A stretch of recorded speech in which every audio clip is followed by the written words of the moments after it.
So today we have got an amazing designer joining us all the way from the UK. So yes, there's a huge difference in time zone, but it is amazing to have her here. She has got such an amazing arrangement of patterns and she runs a very interesting club. Hi, I'm Jill and welcome to Bag Chat.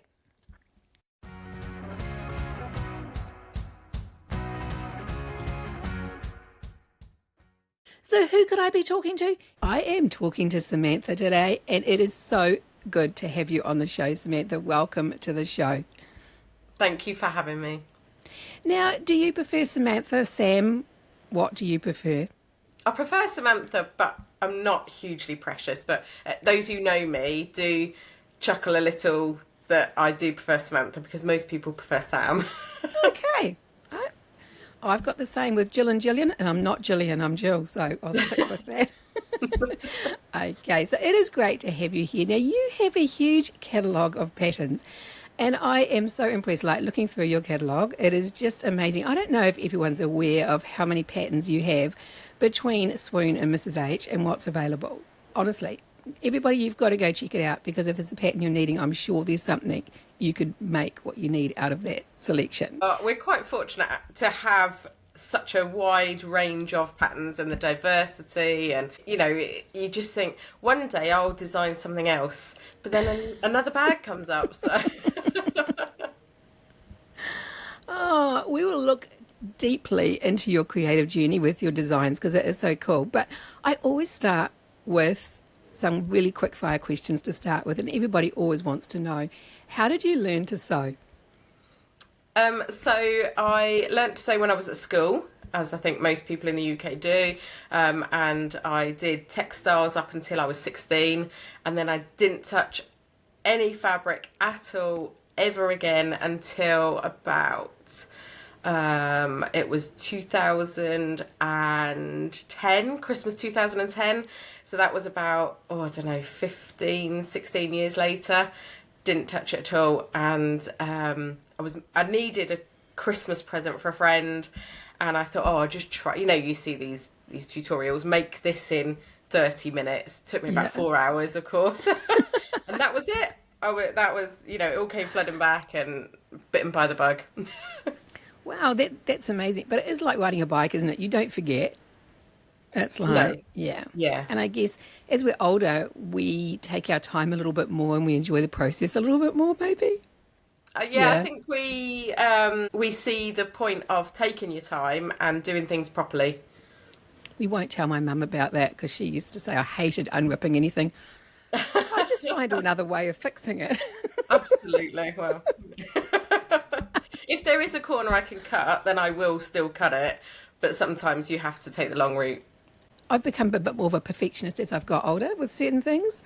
And the pride in your work is much more important to you, I think, as you're a little bit more experienced in your sewing. Would you agree with that? Absolutely. Yeah, absolutely. And top stitching is one of my things. I think if I'm gonna top stitch, I want it to be absolutely perfect.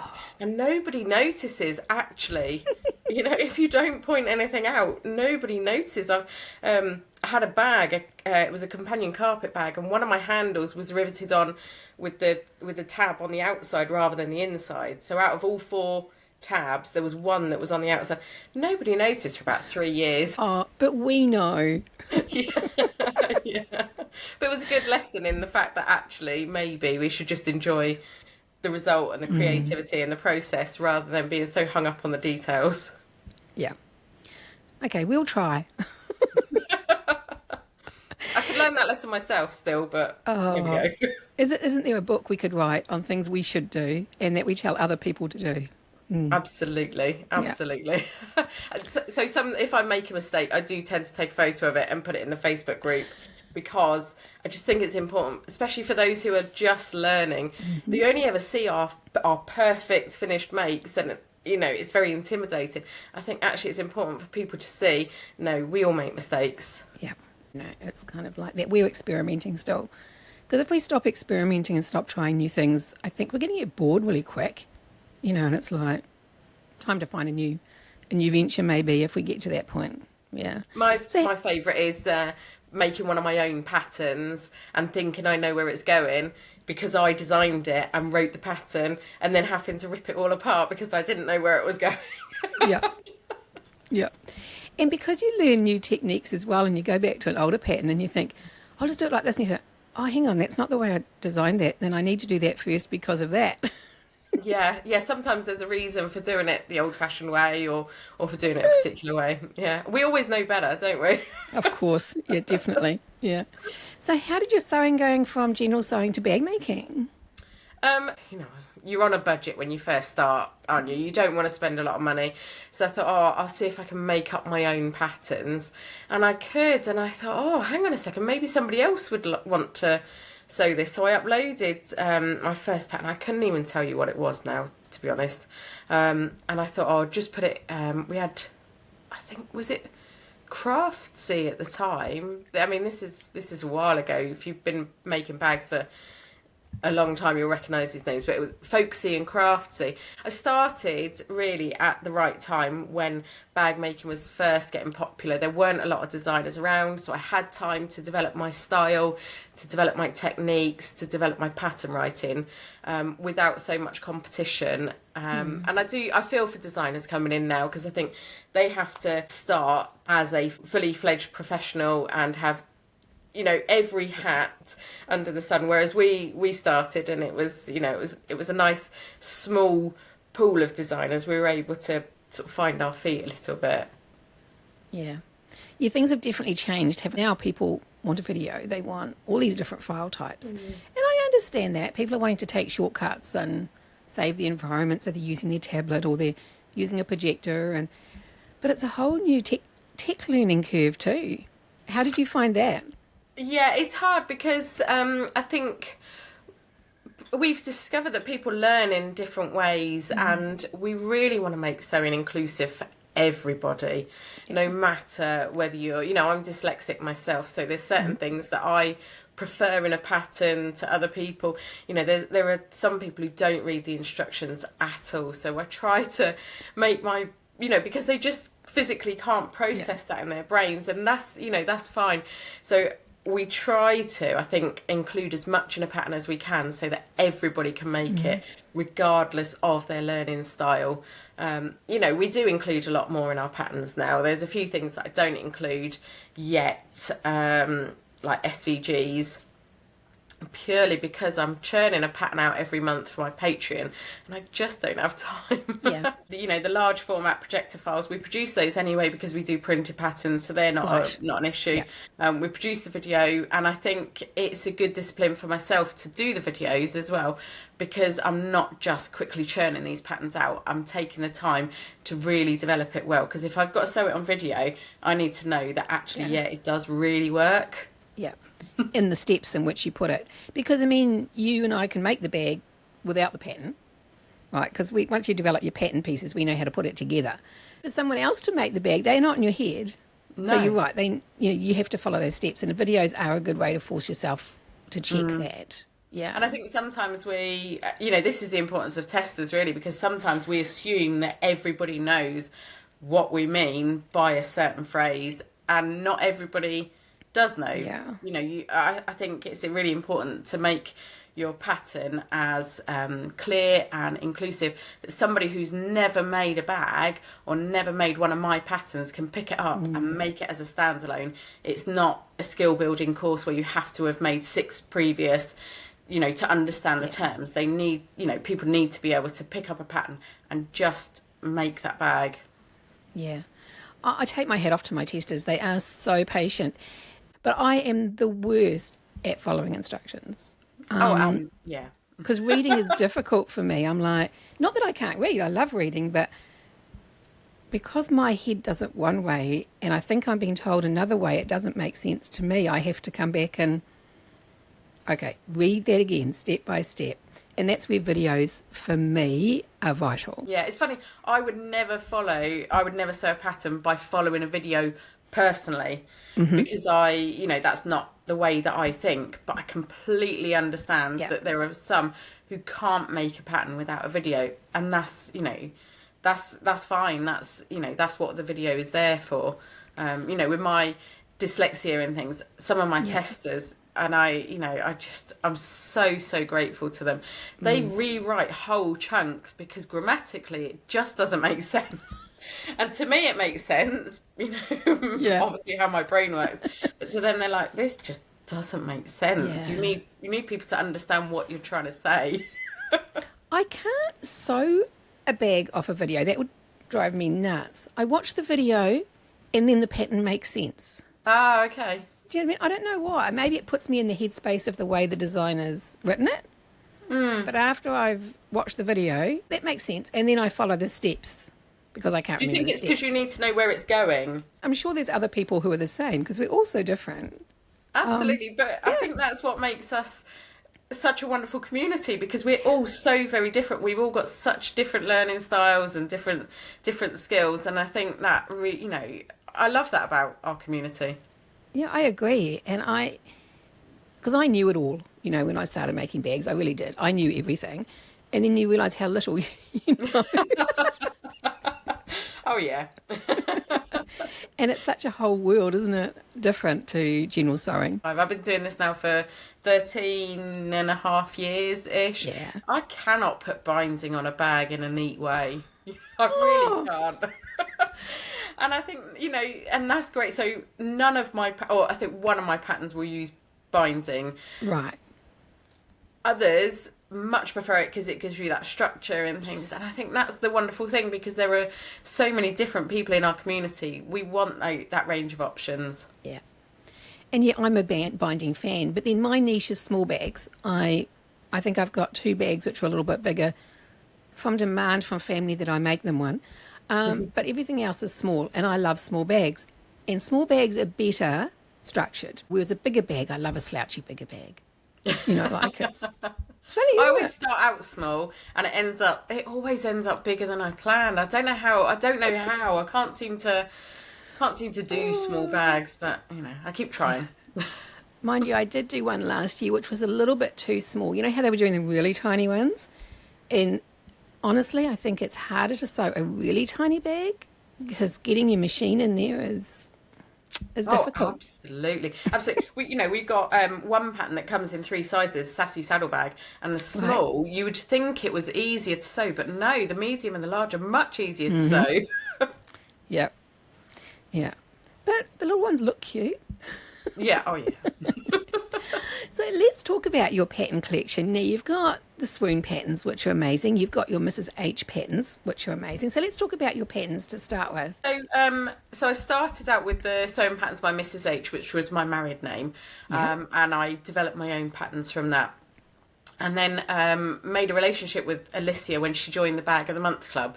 So I've been part of the Bag of the Month Club since 2014, since it started, and that's been a great way of getting connections with different designers and having that community of designers.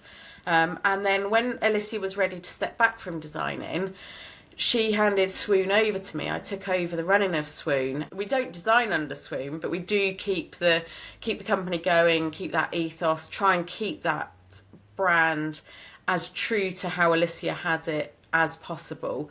And then we've just recently, late last year, joined the 2 onto the one website, the Makespace, which is my studio brand. And now that my name has changed, I'm no longer Mrs. H, I will be designing under the Makespace. But it just felt very disingenuous to design under Swoon, because Swoon was very much its own baby. Alicia designed for Swoon, and she's got a very distinct style. I could not design a Swoon bag, even if I tried, because her designs are just fantastic. She's one of those designers that she puts out a new pattern and you think, oh no, why can't I design like her? Oh! Yeah. And you want to hate her and you want to be really jealous, but she's such a lovely lady. Such a lovely person. So it was an honour to take on Swoon and to keep the community going and to keep the brand going and, and maintain that on Alicia's behalf. But then to join it now onto the Makespace with the previous Mrs. H patterns and the new Makespace patterns, it just means we've got such a range of patterns and a diverse collection. And it just, it keeps us busy. And it makes sense to have them all in one place, because if you're having to jump around websites, it's easy to forget what you were going to buy or what you've got in your carts, etc. So I think that makes sense. Yeah, definitely. And when we joined them, we paid, quite a lot extra to be able to keep previous purchases, so people can come on and all of their purchases from Swoon and from Mrs H are now in one account on one website, and they're updated, and anytime we update a pattern it will go automatically, because I think it's important that you honour that heritage that has brought us to this point actually. I know that other people have migrated their websites and have said from this day anything previous to this will not be on the website, and that's fine, that's up to them.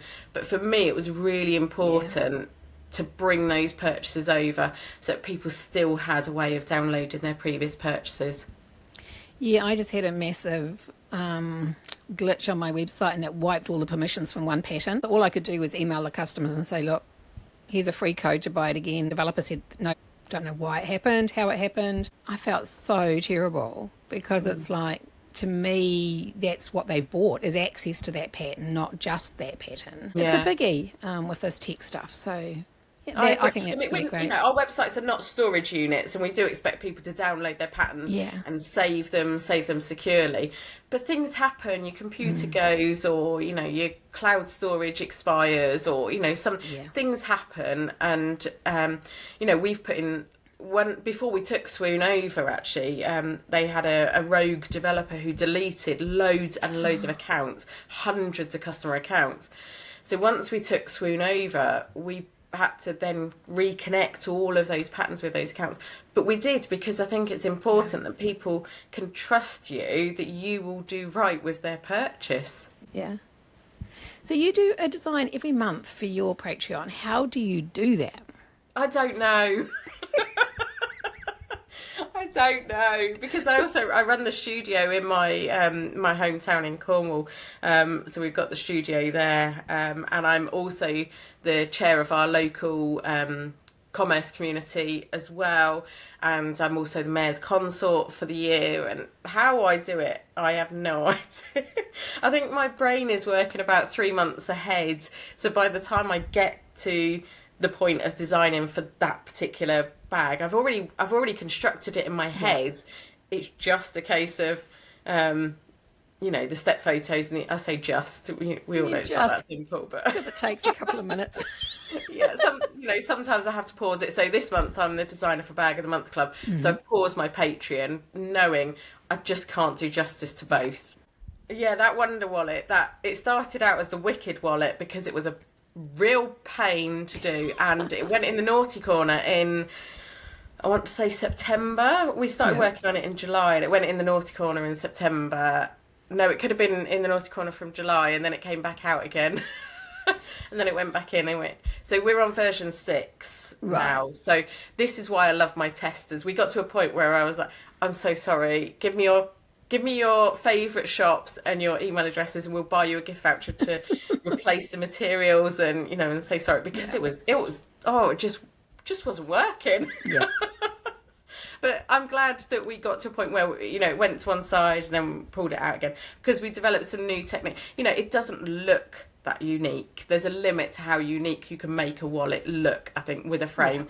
But because of that process, there's some really good techniques in there. I'm not trying to sound big-headed, No, definitely. That we've developed that are new. And so we renamed it from the Wicked Wallet to the Wonder Wallet, because, well, I kind of wonder why I started it. or I wonder why other designers didn't use these techniques. There we go. Yeah, I've got a little wallet in the storage things, but of course it's small. But it comes back, the frustration for me, and I'm sure I don't know how you do it so well, is taking it from industrial and domestic at the same time. Do you know what I mean? Because an idea, you think that'll work perfectly, and then I try it on my domestic and I'm like, no, there's no way. It's going to be way too difficult. Is to design to include all machine types. Yeah, I think it's just that I love techniques, and I love developing techniques, and I think that's the side of it really, is that central zip slip pocket that's in the Wonder Wallet. It's just taking that technique of how can I do this, that it is attached along the bottom seam, and enclosed in the wings, because that's not something that has been done by other people, you know, and my brain sort of ticks through, and I've got a little sewing room in my brain, you know, you sort of, you get so, you do a few steps and then you think, no, it's not going to work, go back a bit, and you do it again, you think, no, that's not going to work, go back a bit, and then eventually in my brain it's sorted of how it's going to work, and that's when I take to the fabric then. Yeah. No, I think it's gorgeous. And it's, I can't imagine doing a pattern a month. Mind you, I've got enough patterns in my head for one a month, and I'm sure that they'll all be developed by someone else by the time I get to do half of them. I know, it's a lot to do, and I try to do justice to my Patreon subscribers. So I'm not just trying to, churn these patterns out for the sake of it. I try and make them good value for money. But we do, some months we have simpler patterns, some months we have, more structured bags. But I just try and plan it that the time I'm going to be spending, I'm not going to do two really huge complex patterns one after the other, because I just can't cope with that. And that leads us really nicely into the Bag of the Month Club, because I really love the fact that they're not all really complex patterns, they're not all really simple. There's something for everybody in the 3-month period. So tell us about the Bag of the Month Club. Oh, I love the club. I am such a fan of the club. So it started with Sarah from So Sweetness. Okay, Originally, she had this idea in, I think the first one we did was 2014. I could be wrong there, it could be 2013. I think it's 2014. And she just got 6 designers, herself and five others, and said, do you want to do a club? A bit like a quilting block of the month club, but a bag of the month club. I said, yeah, great. So Sarah took charge of the admin side, and we literally just provided a pattern. And then it's, it developed slightly, and we got a Facebook group and social media, and, one person was in charge of this, one person was in charge of that. It was a 6-month club. And, gradually designers left or, changed interest, and we got other designers in. And then it got to a point where it was myself and Janelle from Emmeline Bags. We were the last 2 original designers standing, and we thought, it's not really sustainable, because we're asking a lot from designers, and then we split all the proceeds, go completely evenly split. It's a real collaboration. Everybody's working towards the club. Just generally got a really lovely, lovely feel to it, both for the members and designers. But we thought, this is not sustainable, so we divided it into 2 3-month clubs instead. I think that was the year after we did 2 6-month clubs. So we did the 6 months, and then people said, it's a long time to the next one. So we did another 6-month club. This is too much. We can't do it. And members were complaining that no housework was getting done, and, their partners didn't see them, and their children wondered whether they still existed. So we thought, right, we'll go back to the 6-month, but we'll divide it into the 2 months. And then Janelle got really, really busy, and they've recently built a massive unit, and they're just so busy now. So I took over the management of it. So we kind of changed it from everybody takes an equal share in the running of it to do what you can. Right. So we handle the admin side and the payments and the social media and things.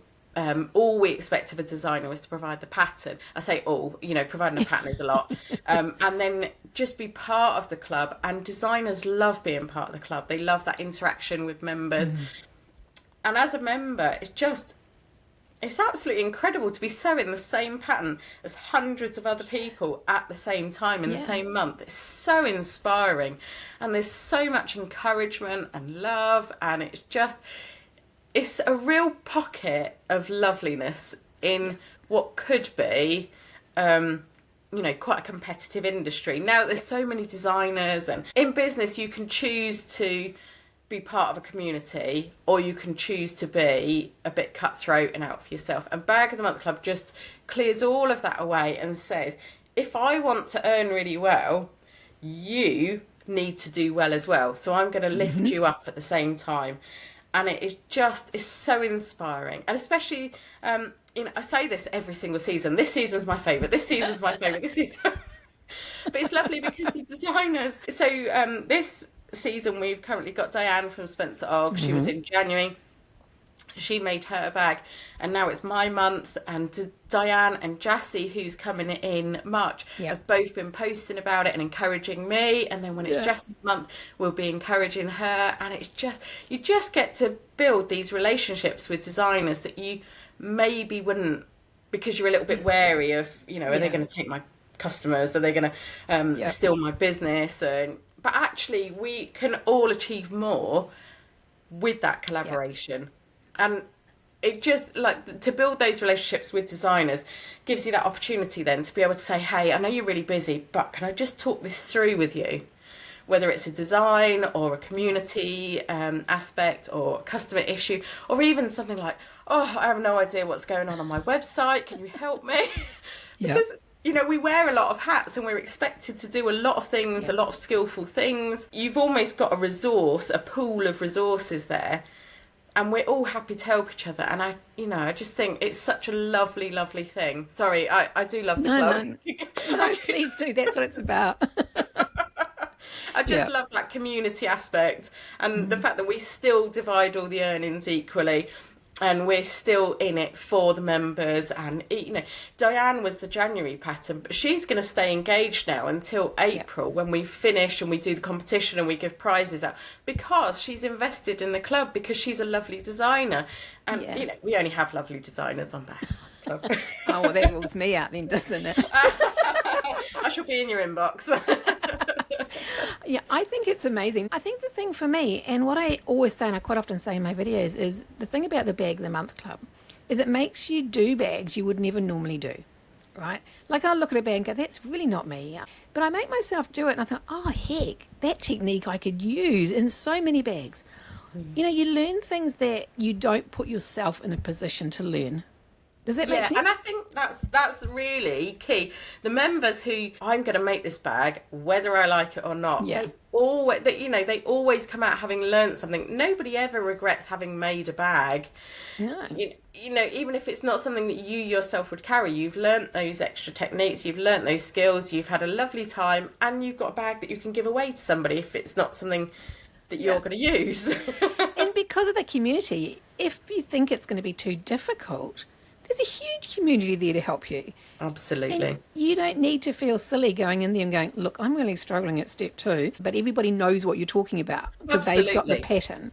Yeah. So it's kind of, I think it's great for newbies as well as experienced people. Yeah, and because we're an international group, it doesn't matter what time of day you're struggling, there is somebody who has made it, who can just, because sometimes it can be a real simple thing, but we're just not quite grasping the concept of where we're going with it. And one of my usual patterns, somebody might be struggling with it and go on the group and say, I'm really struggling with this, and then they've got to wait for one of my testers to wake up, or for one of me to, or for me to log on, or something like that. Whereas with Bag of the Month Club, you've got people who are, I suppose you've really got the whole 24 hours covered.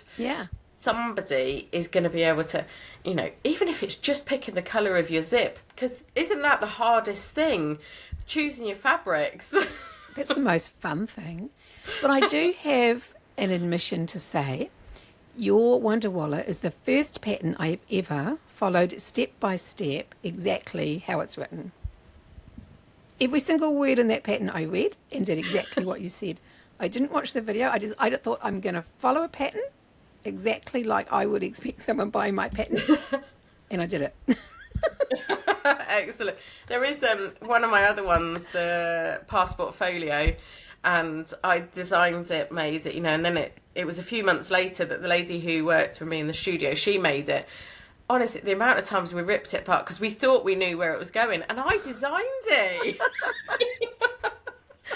Sometimes you do have to follow the instructions. Yeah.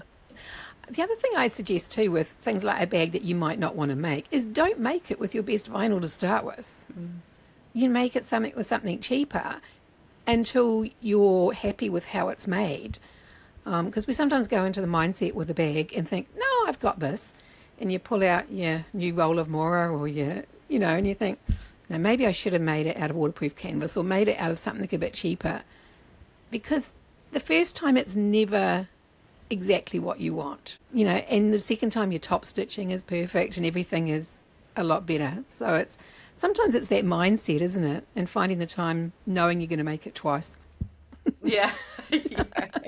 I must admit, I hate making bags more than once. I am a one and done, which is why I find the design process so difficult, especially with the Wonder Wallet being on version, well, that was version 6 of the patterns, so there was actually about 12 versions of the wallet, and it literally physically went flying across the studio, and people had to duck, but I'm really excited to hear you say that, because once I finished a pattern, I don't think I've ever made the bag again. no. Except for my little mama, because she sells so well at markets, I kind of have to. Yeah, there are a few that I'll make. Somebody will come in the studio and say, "Oh, And could you want it. make me this Yeah. in this particular fabric?" I'm like, "Oh no." No. And I think for me, the challenge of the design is where I get my creativity thing. And is that the same for you then? I think I just get bored easily, and Okay. that making it twice. Oh no. Yeah. Once I've mastered the pattern, it's done. Some people get their creativity fulfillment out of making the same bag 10 times and each one being perfect. No, once I've done it and achieved it, I move on to the next one. Yeah, and me. I think I'm a bit high maintenance, maybe. Possibly. Let's not call it that. We just got... Yeah, my husband won't see this, so yeah. I mean, I'm sure there's a neurodivergent label there, but as yet I'm not diagnosed, so Well, yeah, that's a whole other story for me. I'm just, yeah. Anyway, we won't go there yet. I mean, I'm not the ready to... symptoms are all there, but Yes, anyway. Okay, so I think we haven't talked about your design process, which is where I normally start. So do you start with a sketch? Do you start with pieces in your head? Do you start on a program? How do you actually start that creative process? So it differs. I used to design based on techniques. So I used to think of a technique that I wanted to teach and then build the pattern from that. So for instance, my nappy bag, that's the first time. So I wanted to create that shape, but without binding. I wanted a fully lined bag without a drop-in lining and without binding. So I spent months, I think it was, trying to develop that. And now that technique is an industry standard and it's brilliant, and designers can come along and use that. That's a common sense, that's how you do it. Yeah. But at the time, that was 2013, 2014. That wasn't done. Nobody did bags like that. So in that instance, that's how that design came about. Yeah. But more recently, because techniques are, I suppose there's a limit to how many new techniques you can create. Now I'm trying to find bags that fit into little gaps. So I didn't have a wallet, so I've designed the Wonder Wallet. I'm working on a small bag now because I don't have many small bags in my collection, so I'm trying to fill gaps like that. But in the same time, with this small bag, I've also developed a technique. Where you just Google hundreds and hundreds of patterns to think, has this been done before? And Yes. I can't see any other patterns where it has been done before. And once it's released, then it'll be like, of course it's been done before. It's hang on, no, it hasn't. These are the things that I try and find, like with a nappy bag. To say that technique didn't exist, people are, yeah, of course. Oh, hang on, no, it didn't. It's those things. I want to create techniques that become industry standard, so that people can transfer those between patterns. Designers can use those. We just make the community better, I think. Yeah. When we develop things that we can all use. I think my way of doing my strap connectors on my Colette bag, I've not seen that before, and none of my testers have, and I haven't seen anything similar to that. Absolutely. Otherwise, I think the danger, you can get into this little rabbit hole. Because, when people first started using that technique that I developed, I thought, I'm not getting credit for this. I put months of work into this. No. It's really, really frustrated. It's my technique, and over time now, I think nothing's 100% unique. Actually. Yeah. If we as a whole community, as a collective of designers, can make things easier, more common sense, keep innovating. I'd rather continue to innovate and design and develop techniques than worry about what other people are doing with my past designs. I'd get quite chuffed if someone else used that. You know, I mean, whether I got the credit of it or not, if they've seen it on a bag of mine that someone has done, I think that would be quite cool. I don't think you can claim any process. Well, actually, I don't think copyright legally you can copyright a process. But I think because you fleshed out how it works, I think that's a credit to you that it's out there in the community. As you say, it's something that can be used by others. You know, certain designers will write the entire pattern before they even touch fabric. And I've done that many times, you know, on designs where I've worked it through in my head. And then there's other designs where I just need to physically manipulate that fabric. Gosh, so I've been trying to do this laptop sleeve. If it's ever released, you'll know. I'm trying to do this laptop sleeve. And I've done it about 4 times now. And I haven't written the instructions because, you know, I need to physically do it. It's one of those ones where I'm trying to be clever and have like one piece and it all, you know, all sew up into the perfect shape and have perfect like dimensions and all of this. And I've got like an extra bit there, so I've cut that bit out. And now I've got too few bits there. And goodness sakes.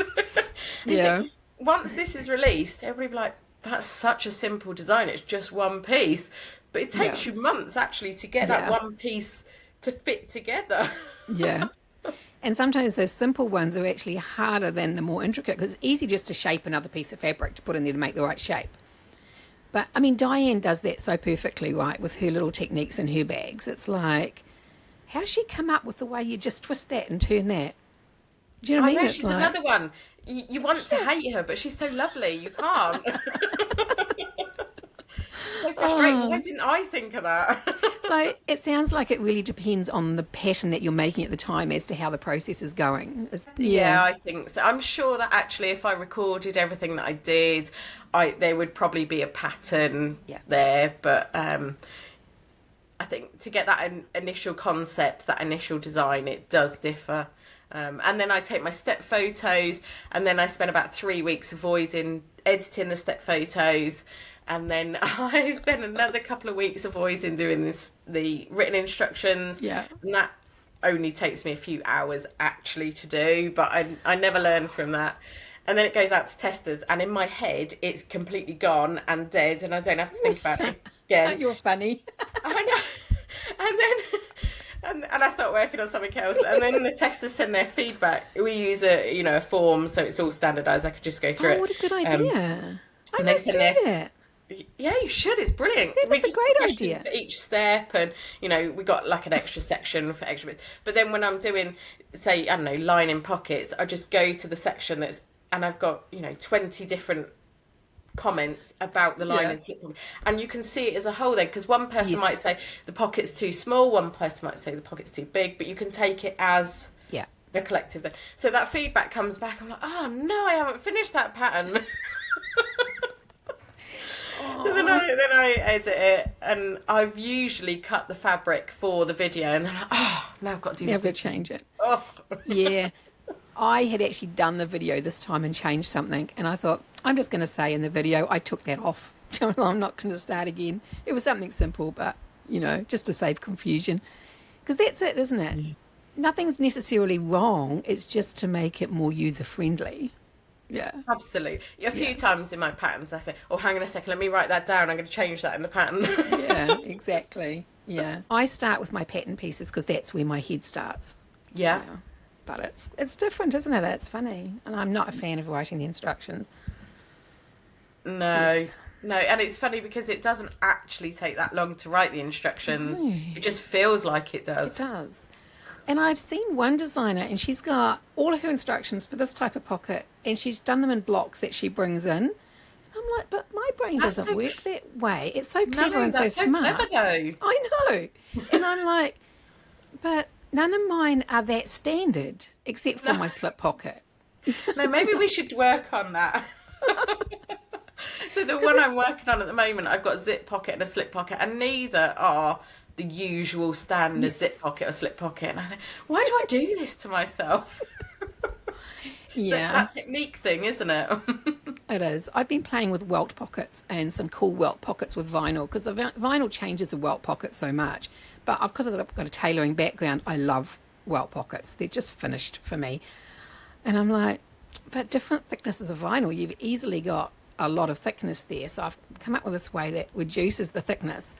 But then in fabric, it needs more structure. So it's kind of a way of, how am I going to maybe do the two sections, one for lighter fabric and one for heavier fabric. Yeah, because you want to be able to communicate that effectively so that people don't get frustrated when they make it. Yeah, but I love welt pockets, but maybe it's just my structured thing. Yeah. So have you got a thing about on your patterns that you like to include in most of them? Like, is there a particular feature? Oh, I don't know. I do like pockets. There's always a zip pocket. There's always a slip pocket, because we've always got to carry things, haven't we? I've got a 10-year-old daughter, and I'm still carrying snacks and spare this and spare that and the other. So I do always put a pocket in. There probably are standard things that I add, but I don't think about adding them. You're just there. Yeah. Yeah. And isn't it funny how your needs for a bag change since because I bought a hardware business in November, and now I'm having to keep every single receipt from every single thing. So I need a slip pocket big enough for receipts that's separate from my phone and separate from my keys, or else I just lose the receipts at the bottom of my bag. And I'm like, okay, so all my new designs now have to have a receipt pocket. So if you haven't joined the Bag of the Month, I suggest you check it out and have a look. Because when does the next one start? We've got 1 month left. Is it too late for them to join this one? No, it's the perfect time to join, any time really, until the end of March. And we have people who will join the early birds, which is 2 weeks before it starts. Faithfully always join the early bird, because they love that excitement, that what's coming. It's like a little present to yourself every month. Yeah, it is. But then you also get people who really don't like a surprise, and they need to know they're getting good value for money.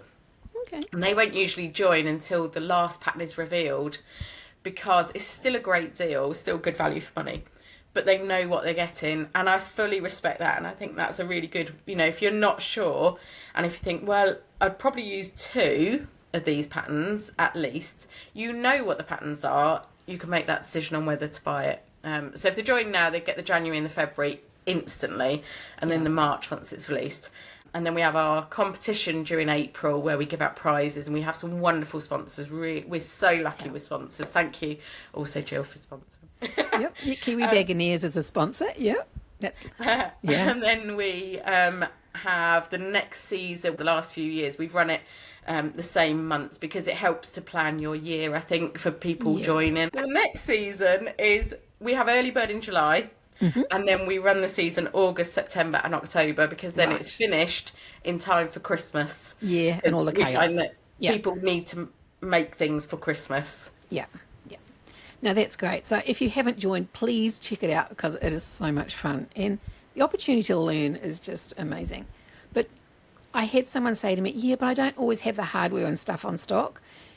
We get the hardware lists beforehand, so you don't have to hurry up and get it at the last minute.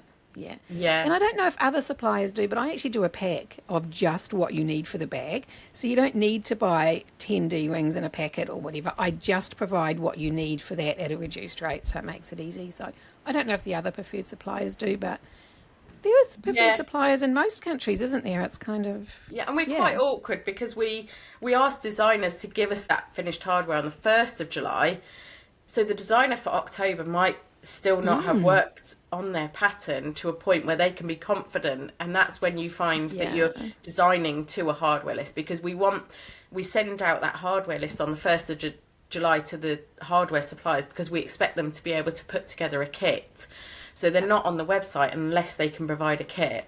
And then people can buy as soon as we launch the early bird. They can go and buy their hardware based on feedback. We do that based on feedback, because people want to be able to save on shipping. They want to be able to buy all 3 months in one go to save on shipping, or get discounts, things like that. So we are really awkward to the designers, and we are really awkward to the hardware suppliers, but it benefits the customer.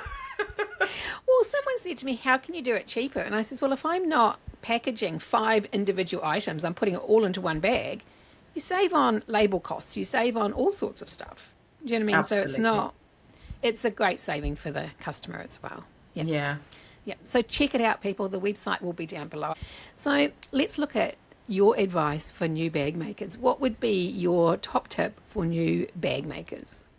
Do you know, I would just, I think be brave, actually, and not be scared of things. I find that people who come into the studio to sew with me, they might be scared of zips, for example, but actually just give it a go. Follow the techniques, follow the instructions, use that double-sided tape, sew a zip. Even if it's terrible, sew a zip, get started, because I think it's the thought of it that's intimidating, Right. actually.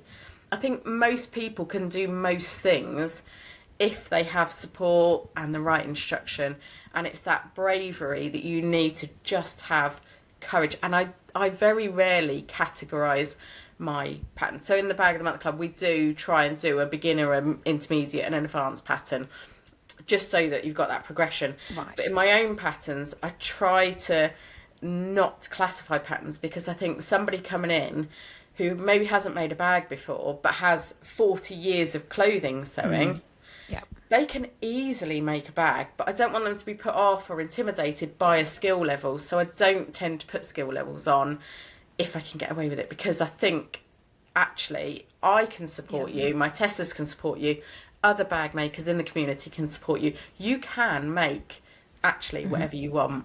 Yeah. With the right instructions, you can do what you need to do.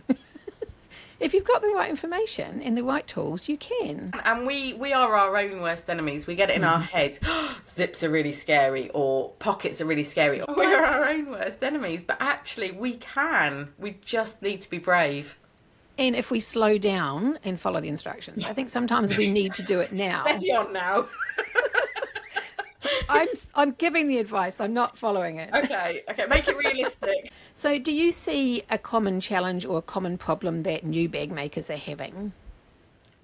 It's just that intimidation, isn't it? It's that you see people make these absolutely stunning bags out of the Mora or the fancy vinyl, the custom vinyl. You see them making it and you think, I could never do that. And then they don't, because they think that they can't, and actually they can. Yeah. Really. For myself, being in the UK, supplies are fairly easy to get hold of. We've got one particular store in the UK, and the lady who runs it is a bag maker, so she gets in what you need. And there's also a few bag makers boxes and things. In the UK, supplies are easy to get hold of. I really feel for those who don't have easy access to supplies, but in the UK we can get supplies. We've got the instructors, we've got the workshops, we've got the YouTube tutorials, we've got all of that. You just need that. Put aside the fact that this person might have been sewing for 30 odd years and 15 years using vinyl and might have an industrial machine, and just make what you can make. I think the other thing too is we watch videos, and I know I was definitely guilty of that a little bit. I don't think we realise how much these videos have been edited. You can't see how many times they made that mistake or how many times they did that or the other. So while the bag looks perfect at the end, it may have taken them longer than what it might take you to do it. Absolutely. And I think when you sew, especially when you're sewing corners, rounded corners, there's a danger of getting puckers, isn't there? Yeah. And I do try and give extra instructions during my videos of how to avoid puckers. But let's face it, there's puckers in my bag and you haven't seen them, and I haven't pointed them out because I don't need to at that point. I need you to be able to focus on the instructions.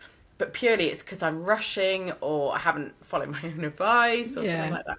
And I think it is important to remember that, actually, if you inspected it, my stitch length might not be perfect. It might be slightly wonky, and there probably are puckers somewhere.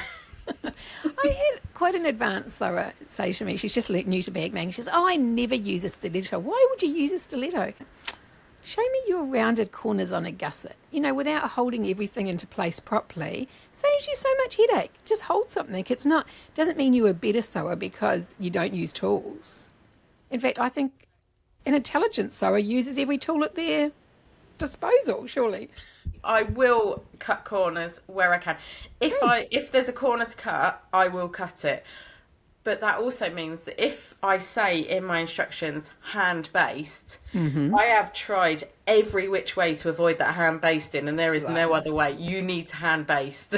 Right. So in the Wonder Wallet, there's a bit where you attach the exterior. You need to hand-baste, and I can only tell you that because of experience. I used glue.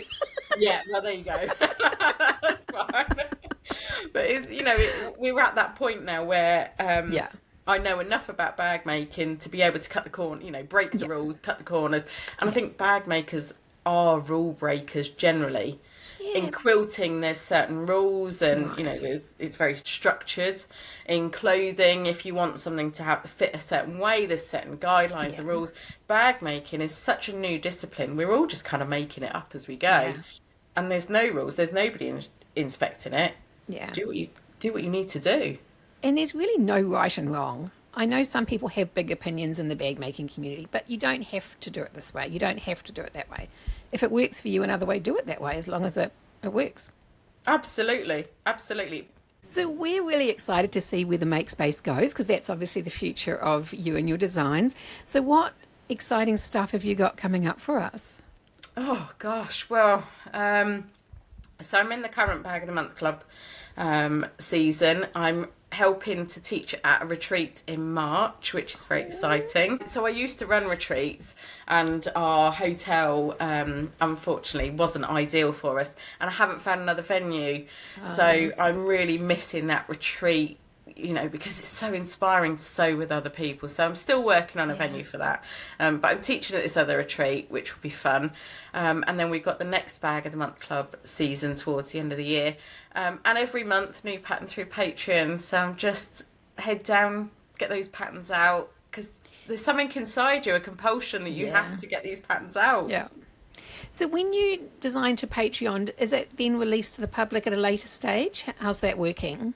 Yeah, so for the main patterns, the proper structured bags, we'll release 3 months later. Right, 3 months. But then the simpler projects, the ones that I just want to keep exclusive to Patreon, we don't release as a separate one.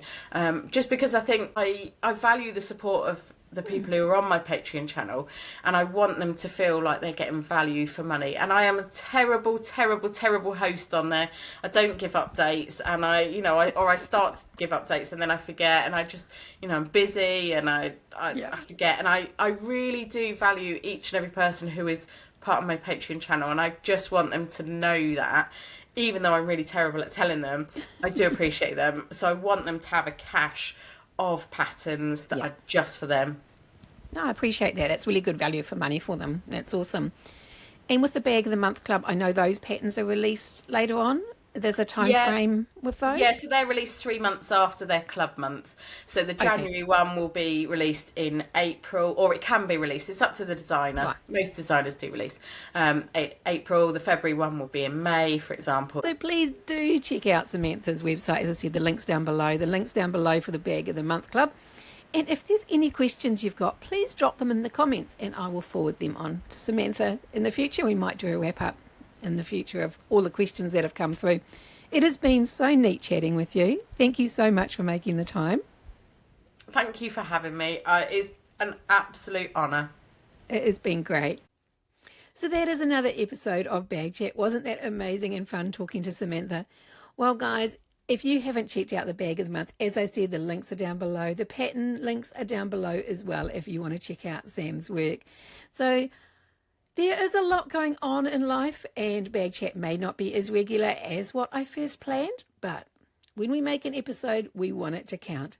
So if you have anything you'd like us to chat about, do mention that in the comments below. We have got one coming up on binding. We have got one coming up on photography, and hopefully our lawyer has recovered enough so that we can get her on the show. So thanks for watching and have a great